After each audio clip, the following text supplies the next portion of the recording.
Oke guys, jadi untuk tutorial ini saya memakai dua komputer. Ini saya jadikan sebagai komputer master dan ini sebagai komputer klien. Jadi kita akan belajar bagaimana konfigurasi dari dua komputer untuk sharing data dan sharing printer. Misalnya gini, ketika di komputer klien,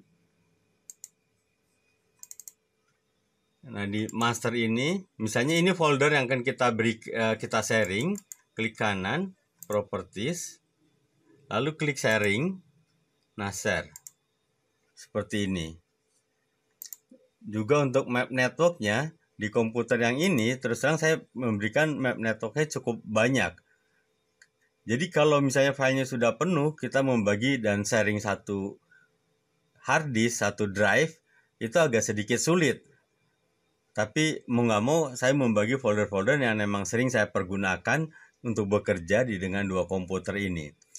Lalu yang penting juga kita harus tahu nama komputernya. Jadi kita klik kanan, properties, kita change. Nah, di sini kita bisa merubah namanya. Kenapa namanya perlu? Karena sharing itu bisa sharing berdasarkan nama atau berdasarkan IP. Oke, seperti itu. Jadi sebenarnya sama aja ketika Anda melakukan setting jaringan dengan dua komputer, connect, beres, untuk komputer-komputer lain juga tidak ada masalah. Kalau terjadi problem, kemungkinan Anda harus melakukan pengecekan mungkin Windows-nya yang bermasalah. Terutama adalah mungkin driver LAN card-nya yang bermasalah. Jadi kalau sudah Anda coba uninstall dan install ulang lagi drivernya tidak bisa, kemungkinan Windows yang harus Anda install. Oke guys.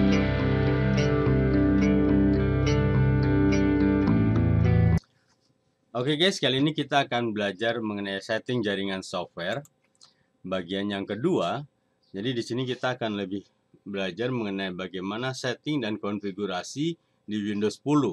Kenapa hanya Windows 10? Karena ini yang berlaku dan sekarang sedang aktif.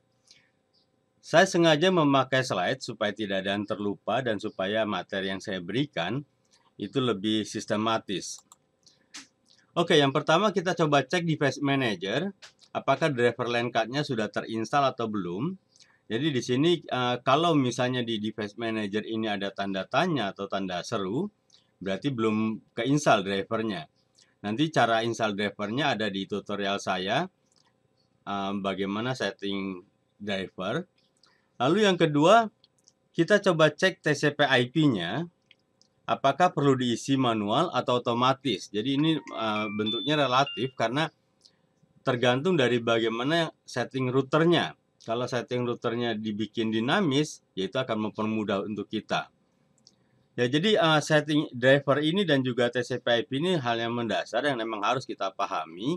Karena sebagus apapun Anda crimping dan semahal apapun peralatan yang Anda pakai, kalau drivernya belum keinstall, ya terus tidak akan connect.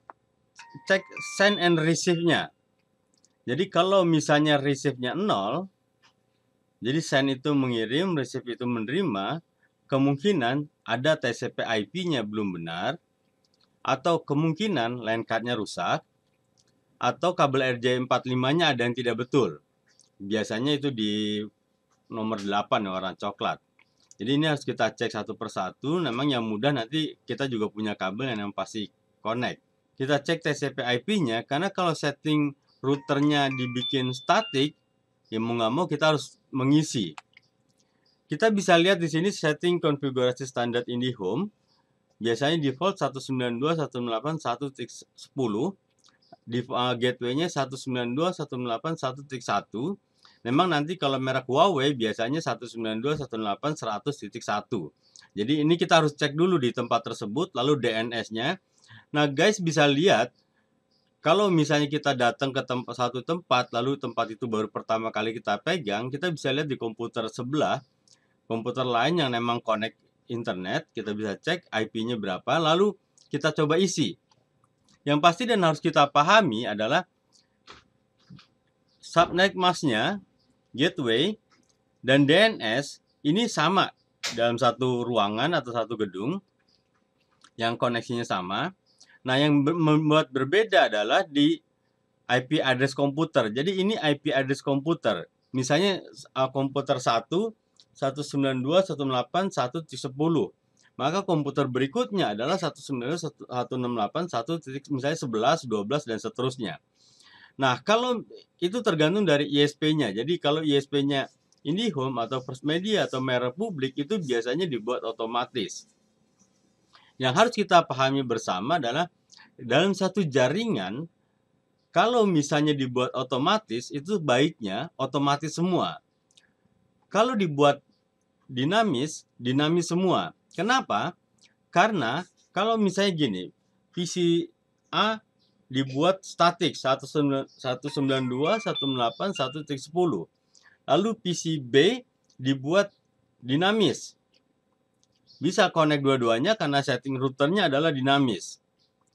Lalu, nah, cara kerja komputer adalah seperti ini. Ketika komputer nyala, dia akan teriak ke modem atau ke router. Modem, gue mau connect internet, bagi gue IP dong. Nah, modem akan ngecek 1 sampai 255. Dilihat akan mana yang kosong, lalu itu yang akan diberikan ke komputer tersebut. Nah, apakah setiap kali komputer nyala dia akan meminta? Tidak. Biasanya akan meminta 3 hari sekali. Jadi, kalau tiap kali restart atau tiap kali nyala minta, ya lama-lama modem atau router akan capek. Jadi 3 hari sekali baru dia akan minta. Dan modem akan ngecek mana yang kosong. Nah, kalau misalnya satu dibuat statik, satu lagi dibuat dinamis, yang menjadi masalah adalah gini, ketika yang statik ini tiba-tiba di kantor itu datangnya telat, lalu yang dinamis kebetulan pada hari yang ketiga, dia akan minta ke modem. Modem melihat IP-nya PCA ini kosong, karena belum nyala. Lalu dikasih ke PCB.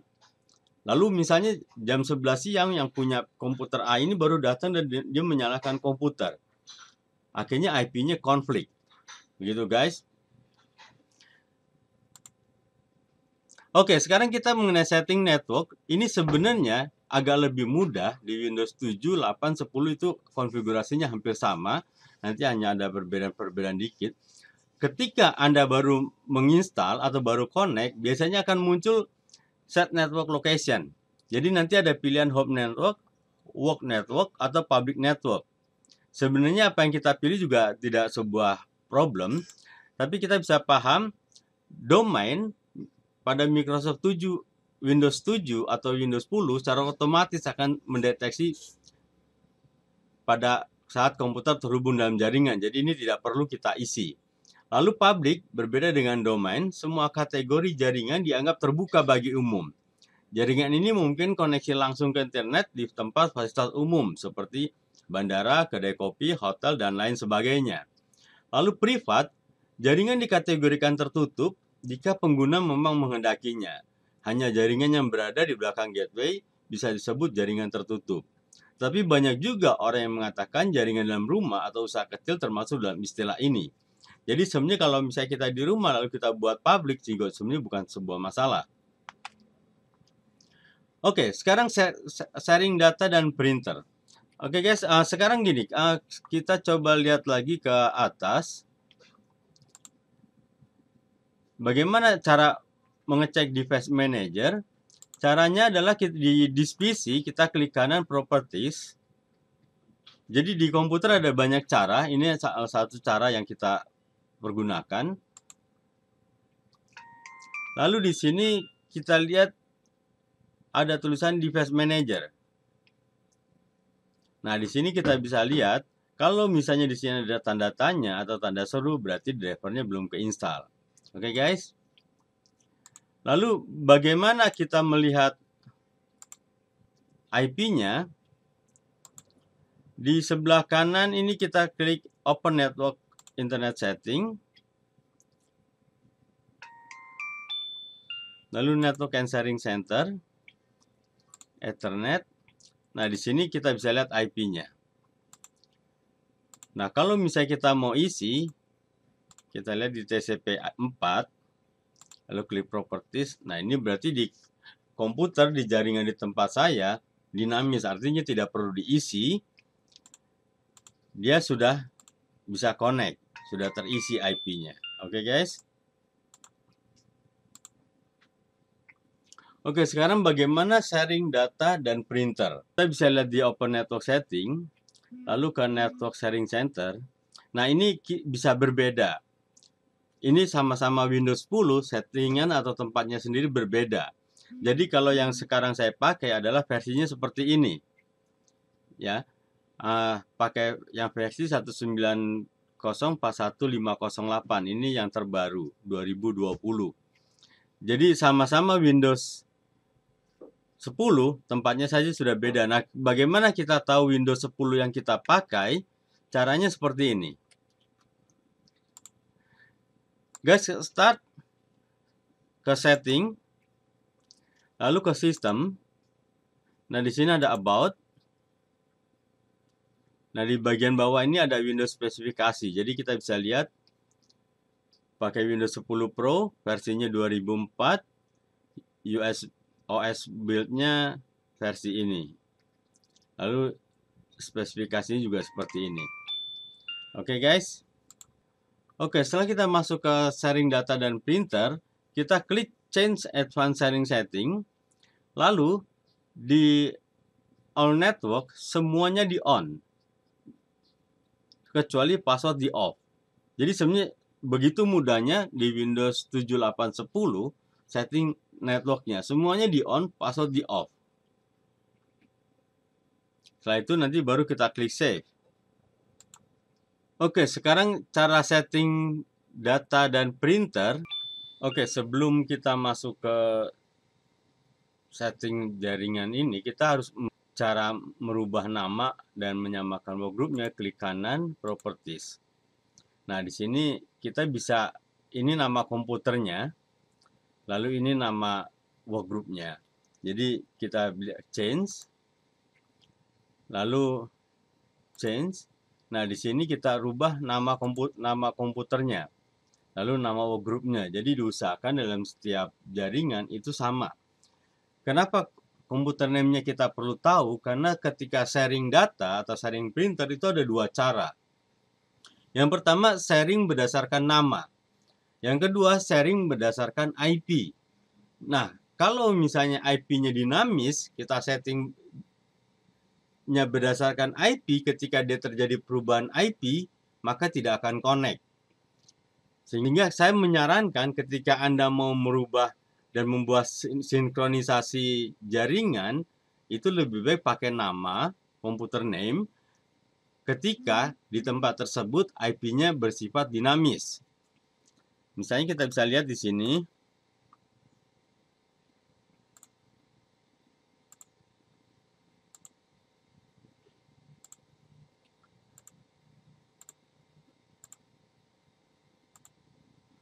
Oke, di sini kita bisa lihat IP-nya kosong. Artinya di tempat tersebut IP-nya dinamis. Nah, ini kalau misalnya kita bisa lihat IP komputer ini, dia 192.168.10.68. Nah, kalau misalnya suatu saat nanti berubah, misalnya jadi 69, setting jaringan yang telah kita buat itu akhirnya menjadi tidak connect. Nah, setiap kali melakukan perubahan ini, pasti harus restart. Oke, sekarang sharing data dan printer. Nah, ini bagian yang memang seringkali penting dan perlu. Kenapa? Karena seringkali saya dipanggil di sebuah kantor, jaringannya sudah terkonek, tapi orangnya tidak bisa sharing data. Jadi kita bisa lihat di sini, sharingnya itu bisa berdasarkan IP atau berdasarkan nama. Lalu cara setting sharing printernya, ketika kita install printer di properties, share the printernya ini kita klik. Nah, namanya bisa kita sesuaikan. Saya biasanya pakai nama printernya supaya tidak lupa. Oke, itu setting printer di server itu sama saja seperti biasa. Lalu setting sharingnya di PC client, kita bisa lihat. Nanti kita pilih. Jadi ketika dia mencari tidak menemukan, lalu kita klik the printer tidak ada di dalam daftar ini, lalu kita pilih select a share printer by name. Lalu kita klik browse. Nah, nanti muncul layar, kita bisa klik berdasarkan IP atau berdasarkan nama. Nanti saat muncul printernya baru kita klik. Oke, jadi caranya gini, kita lihat ke printer.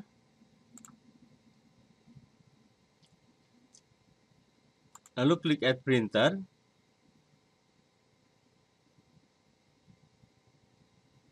Ya, dari ini. Nah, di sini kita klik lalu browse. Nah, di sini baru kita klik. Kita tahu komputer sebelah. Jadi untuk tutorial ini saya memakai dua komputer seperti ini. Ini komputer yang saya jadikan server dan satu lagi komputer yang saya jadikan klien. Jadi kita harus tahu komputer sebelah atau komputer lain yang akan kita ambil sharing printernya, namanya apa atau IP-nya apa. Nah, muncul seperti ini, tinggal kita klik 2 kali. Lalu next. Lalu next. Kalau misalnya terkoneksi dengan printer, ya kita harus dibiasakan kita tes print supaya yakin bahwa memang koneksi terjadi dan hasilnya sudah bisa untuk ngeprint. Nah, kita bisa lihat di sini. Ini contohnya ketika tadi saya konekkan dengan nama, ada tulisannya nama printernya on WP2. Sekarang kita coba lihat bagaimana hasilnya kalau kita konekkan dengan IP.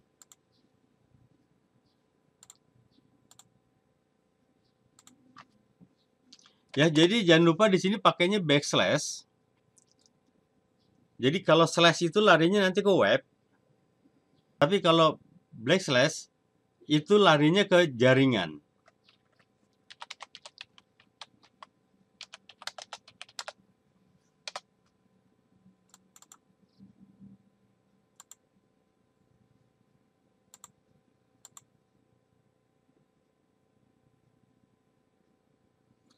Oke, kita lihat dari printer yang sama. Yang satu tulisannya driver 2 on 192.168.100.10. Artinya dia connect ke komputer lain berdasarkan IP. Lalu yang satunya lagi driver 2 on WP2. Artinya dia connect dengan komputer lain berdasarkan nama. Jadi ada dua cara. Oke, sebelumnya di printer komputer yang satunya itu kalau misalnya ini kita bisa lihat. Lalu ke manage printer properties. Di sini ada sharing. Nah, bagian ini yang kita centang, lalu kita kasih nama komputernya. Itu cara sharing printernya. Oke, sekarang bagaimana sharing data dan security-nya dan juga bagaimana membuat map network. Jadi kita bisa lihat di sini dan di komputer yang akan kita sharing, misalnya satu folder ini, GoFood, klik kanan, properties, lalu pilih sharing, lalu kita klik share. Nah, ini cara sharingnya. Nanti di sini security-nya. Lalu membuat map network-nya di PC kita buka, lalu klik di PC, nanti di atas ada map network. Oke, saya akan tunjukkan begini cara sharingnya. Kita klik di PC, lalu folder yang akan kita klik. Jadi bisa aja sebenarnya satu drive ini kita sharing. Tapi biasanya kalau isinya sudah terlalu banyak, itu akan gagal. Oke, kita cari foldernya dulu. Artikel ini kita akan sharing, jadi klik kanan, properties, lalu klik sharing. Nah, ini share. Nah, di sini klik pilih everyone. Jadi kita bisa pilih berdasarkan nama atau bisa ke semua komputer. Jadi di Windows 10 ini beda dengan bukan Windows Server, kita bisa sharingnya ke semua. Jadi kalau misalnya di Windows Server itu kan bisa kita sharingnya berdasarkan grup. Jadi misalnya grup akuntansi, grup HRD, grup manager itu bisa. Tapi kalau di Windows 10 karena dia bukan Windows Server, pilihannya everyone atau berdasarkan nama PC tertentu. Misalnya kita pilih everyone, berarti semua bisa sharing, kita klik add. Nah, di sini adalah pilihannya. Jadi kalau read, PC lain hanya bisa membaca, lalu read and write, PC lain bisa membaca dan juga menulis. Jadi memiliki hak akses yang lebih full. Kita klik read and write, lalu share. Done. Oke, sekarang bagaimana security-nya? Klik kanan Properties, Sharing, kita ke Advanced Sharing, lalu Permission. Nah, di Permission ini, apakah kita akan memberikan hak akses full control, atau change, atau hanya membaca? Jadi ini agak security lebih dalam. Lalu klik OK, sesuai dengan perubahan yang kita inginkan. Oke, begitu guys cara sharing datanya. Lalu cara membuat map network. Map network itu seperti ini. Jadi ini adalah hard disk yang ada di dalam komputer ini. Lalu ini network location, kita bisa lihat perbedaannya. Ini adalah komputer dalam satu jaringan. Jadi dengan cara seperti ini, kita tidak perlu repot lagi untuk bawa-bawa flash disk, tukar-tukaran flash disk yang akhirnya membuat komputer kita terkena virus. Caranya begini, kita klik disk PC. Jadi di komputer lain sudah kita buat sharing seperti tadi. Disk PC, lalu komputer, di sini ada Map Network Drive, lalu klik Map Network Drive.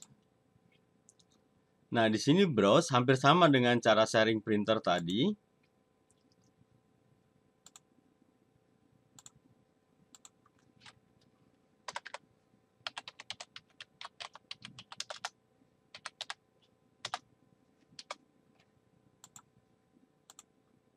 Ya, baru muncul. Nah, kita mau pilih mana yang mau kita sharing. Misalnya master. Klik OK. Finish. Nah, ini hasilnya. Nah, cara menghapusnya, jadi kita bisa lihat ini sebenarnya ada di komputer sebelah, komputer lain. Jadi ketika orang melakukan perubahan, misalnya seperti ini, di komputer sebelah saya membuat satu folder. Nah, di sini langsung muncul, padahal yang bikin komputer sebelah. Caranya seperti itu. Sehingga akan lebih mempermudah untuk sharing data dalam satu kantor, tidak perlu membawa flash disk. Lalu, cara menghapusnya gimana? Kalau misalnya sharingnya sudah berhenti, urusan pekerjaannya, proyeknya sudah selesai, lalu kita mau menutup sharingnya ini tinggal klik kanan, disconnect. Klik kanan, disconnect. Oke guys, jadi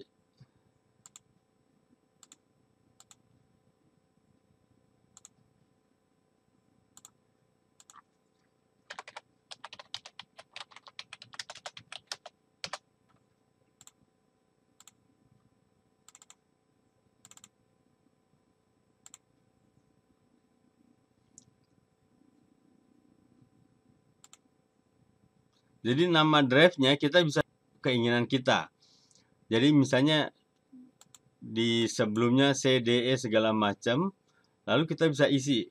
Memang biasanya orang Z, karena Z itu kan jauh ke belakang, jadi jarang lah orang yang pakai gitu. Lalu klik finish. Oke, ini langsung muncul. Kita lihat ini hasilnya.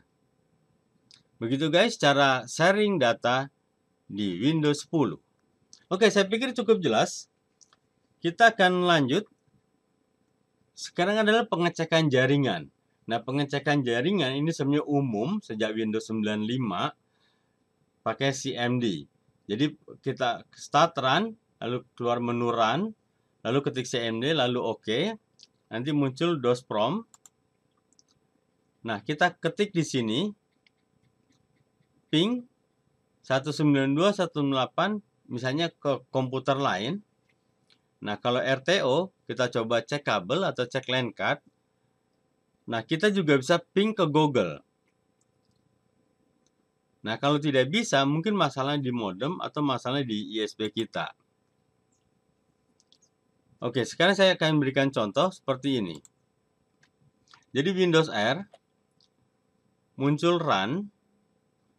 Di sini bisa langsung kita klik pingnya, seperti ini. Ini biasanya kalau saya setting di sebuah kantor, saya bikin seperti ini, sehingga orang tinggal klik OK, lalu dia langsung otomatis ngeping. Ini cara stopnya Ctrl+C. Jadi Windows R, kita klik CMD. Oke. Nah, di sini kita ketik ping www.detik.com. Nah, yang mesti kita perhatikan adalah gini. Yang pertama adalah times-nya. Kalau times-nya terlalu besar, di sini 5, berarti koneksi masih cukup bagus. Tapi kalau misalnya times-nya sampai 1000, 2000 itu biasanya terjadi RTO. Yang kedua, TTL-nya ini. Lalu 103.49211211 ini sebenarnya nama sebenarnya dari detik.com. Nah, ini karena ada 4 pengecekan. Nah, kalau misalnya kita mau ngecek lanjut, kita ketik detik.com ping minte. Nah, ini akan lanjut sampai kita stop. Jadi dibiasakan ketika kita melakukan pengecekan itu adalah di server-server besar. Jangan server yang nggak dikenal. Jadi dalam pengecekan secara ping ini, kenapa dengan ping? Jadi pengecekannya adalah seperti ini.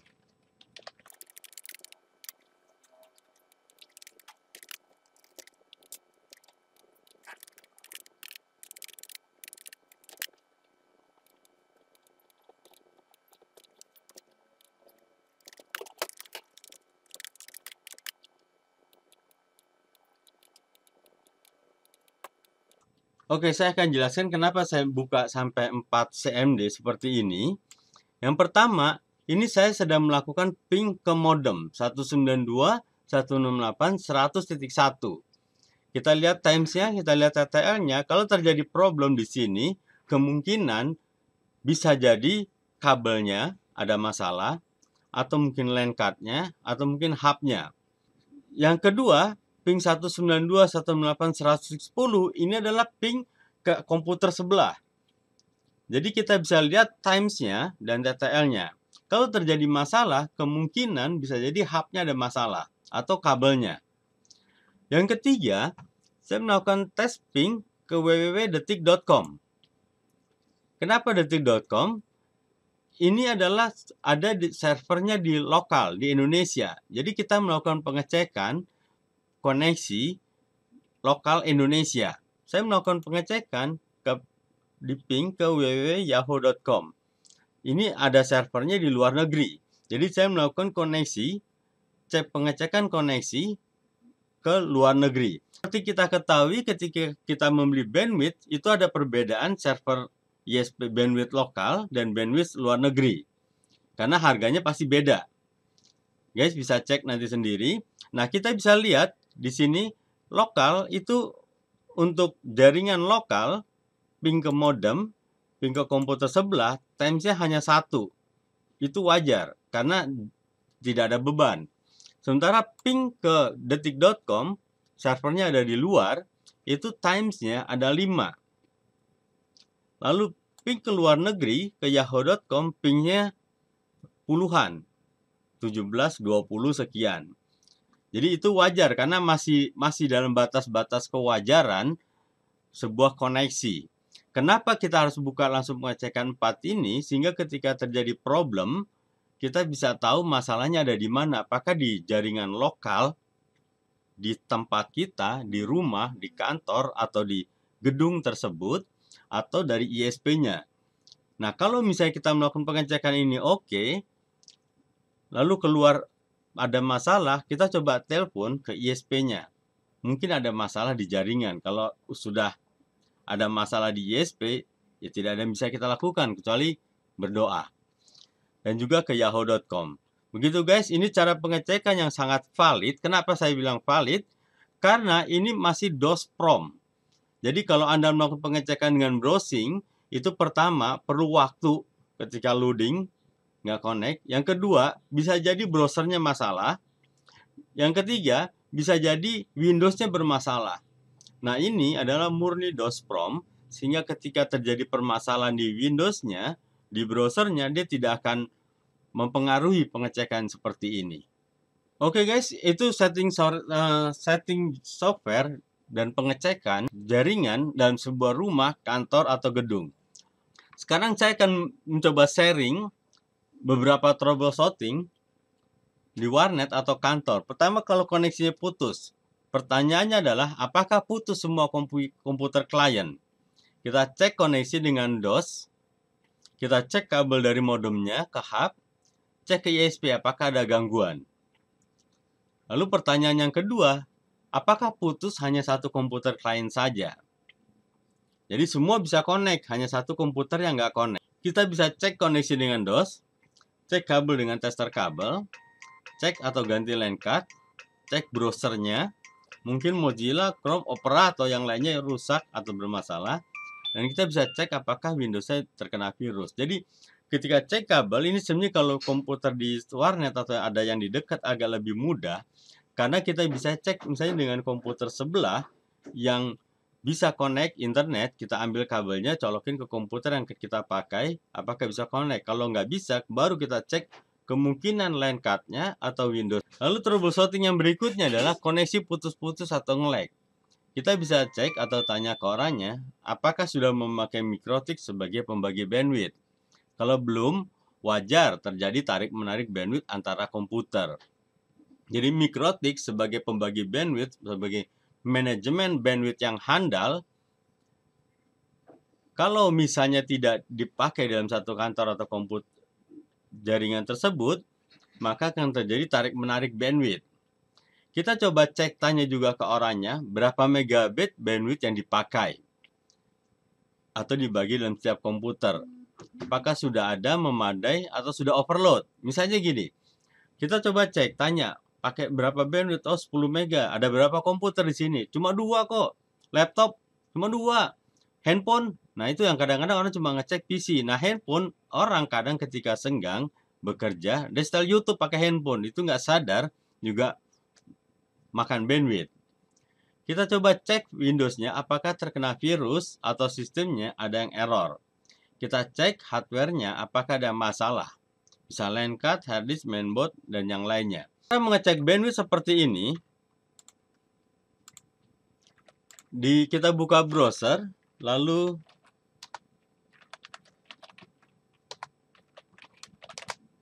ini yang cukup populer adalah speedtest.net. Kita bisa lihat di sini dari browser ini kita bisa lihat ISP-nya apa. Jadi ini cara paling mudah kalau Anda nanya ISP-nya apa, Pak? Mungkin orangnya juga nggak tahu. Nah, ini valid. Lalu ini IP publiknya. Nah, kita sedang melakukan cek pengecekan ke server di Hutchison 3 Indonesia Cengkareng. Kita klik Go.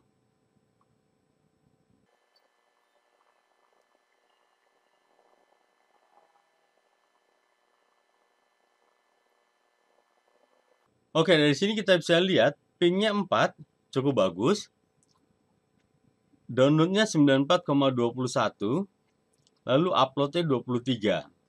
Jadi kalau biasanya kita sewa koneksi internet dari ISP, yang dilihat ini 10 mega, 20 mega, 30 mega. Nah, seringkali upload itu memang pasti lebih kecil karena upload itu kan misalnya gini, kita ketik www.detik.com enter, klik upload gitu kan. Nah, yang jadi masalah sekarang adalah upload itu memang butuh besar karena seringkali orang pakai upload untuk ke medsos. Upload video-video untuk YouTube dan yang lain sebagainya. Oke, ini cara pengecekan, nanti ada banyak speed test yang lain, tapi terus terang saya merekomendasikan speedtest.net ini yang paling cukup handal. Oke, troubleshooting yang berikutnya adalah browser tidak bisa buka website. Kita cek koneksi dengan DOS. Kita cek apakah browser lain, Internet Explorer, Mozilla, Opera, dan lain-lain bisa. Kalau bisa, berarti browser tersebut error. Ya, kita coba uninstall. Sisi cleaner, restart. Kita coba install. Nah, ini contoh kalau di Windows XP, ketika muncul IP konflik, muncul pesan seperti ini. Windows System Error, dan karena tulisannya Windows System Error, membuat orang menjadi panik, Windows-nya error. Padahal kalau dibaca lebih tenang, there is an IP address conflict with another system on the network. Artinya, ada IP address yang konflik, ada yang sama. Nah, pesan yang sama juga nanti, there is an name address, ada nama yang sama. Nah, kalau di Windows 10 pesannya seperti ini. Network error, Windows has detect an IP address conflict. Jadi ketika muncul seperti ini, seringkali orang klik close langsung dicoba lagi. Padahal seharusnya dicari dulu dalam sebuah jaringan komputer tersebut apakah yang ada IP yang sama. Oke guys, itu beberapa contoh troubleshooting dari network. Materi berikutnya adalah mengenai pengenalan TCP/IP. Jadi IP yang merupakan sebuah hal yang standar dalam jaringan rupanya memiliki 7 OSI layer. Ikuti terus tutorial kami dan jangan lupa klik like and subscribe. Watch out!